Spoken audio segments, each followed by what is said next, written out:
It's a raccoon with a talk show slinging culture facts you might not know. From the biggest flops to the greatest hits, this is Trash Can Tidbits. How's it going, everyone? I'm Beaton, and welcome back to Trash Can Tidbits number 22. I definitely think I've hit a steady rhythm with these videos, and they're really fun to do.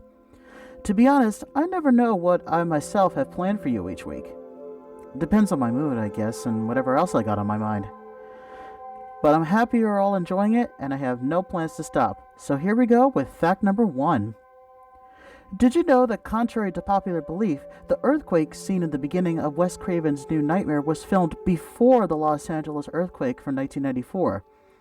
The earthquake started out as a fictional occurrence in the script, but the real quake happened just 2 weeks before the end of filming. The aftermath you see, where there are shots of buildings and streets and whatnot, were filmed by the second unit and actually used in the film. The fact that there was an earthquake written into the script and then it actually happened while they were filming was purely a coincidence.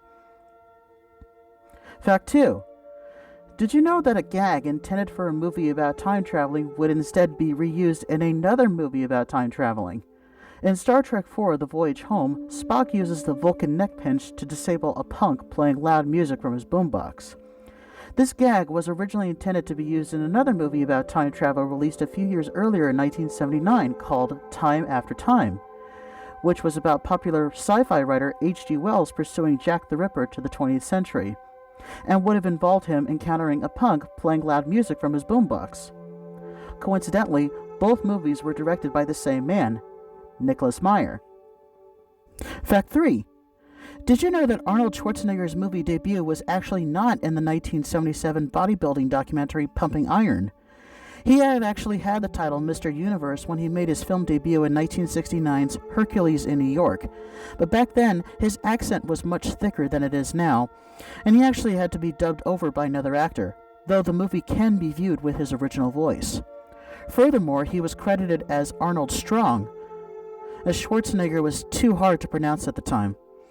I have no problem saying it, but oh well, it was 1969 and the film sucks anyway. Fact 4.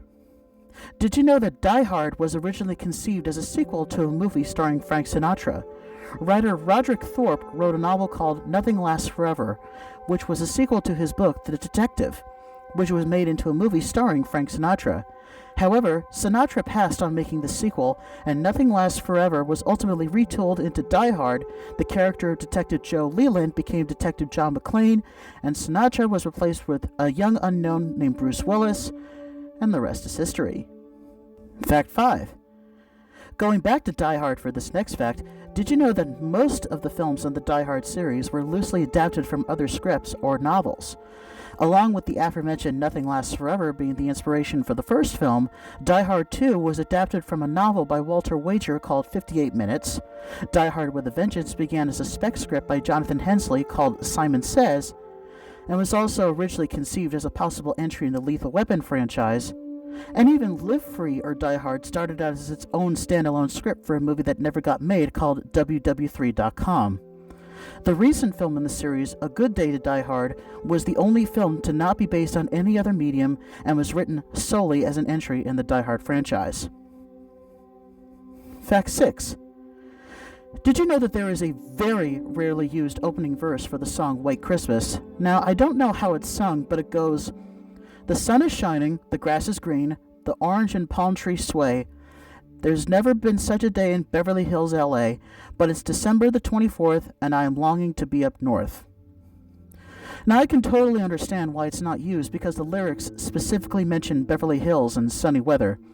It's probably much better that it skips right to the main chorus of the song. Fact 7. Did you know that there is a special reference to an award won by the game company Rare in their game Perfect Dark? The previous game they made, GoldenEye, won a lot of awards, not the least of which being Best Game at the 1998 BAFTAs. In one of the missions of Perfect Dark, which takes place in Chicago, a BAFTA can be seen on a shelf in a safe. This is a testament to Rare's legacy as being one of the greatest game developers of all time.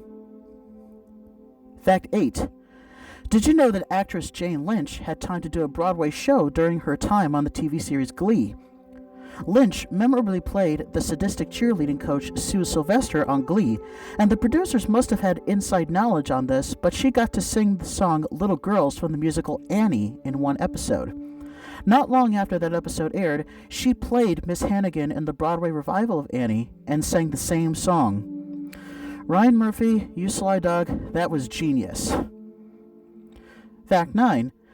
Did you know that the Mel Brooks comedy Spaceballs was made with 100% cooperation with George Lucas's visual effects company, Industrial Light and Magic? Lucas actually got to read the script before production began and liked it so much that he allowed Brooks all of his resources. However, Lucas requested that no merchandise ever be made in real life with the movie, which led to the movie's running gag about merchandise. To add even more authenticity with the Star Wars references in the movie, there's one shot of the escape pods towards the end of the movie that was unused footage from Star Wars as well. Pretty cool, huh? And finally, Fact 10 comes from my friend Quexa Mephididah on Telegram. Did you know that in order to get Oswald the Lucky Rabbit back from Universal Studios, Disney traded a famous sports announcer? In 2006, Disney and Universal made a deal that in exchange for getting the rights back from Walt Disney's first cartoon character, Oswald the Lucky Rabbit, commentator Al Michaels would be given to the latter so that he could do Sunday Night Football for NBC. Michaels famously commented, "Oswald is definitely more than a fourth-round draft choice. I'm going to be a trivia answer someday." Well, indeed you are, Al. Thank you for sharing that fact with me, Quexum. And there we go for this week. I like to think that I had a great variety of topics. Do you have any questions or facts you want to share with me, or did you learn something new? Please feel free to comment. And as usual, don't forget to like, subscribe, share, and click that little notification bell down there to be notified for future videos. Thanks for watching, and I'll see you next time.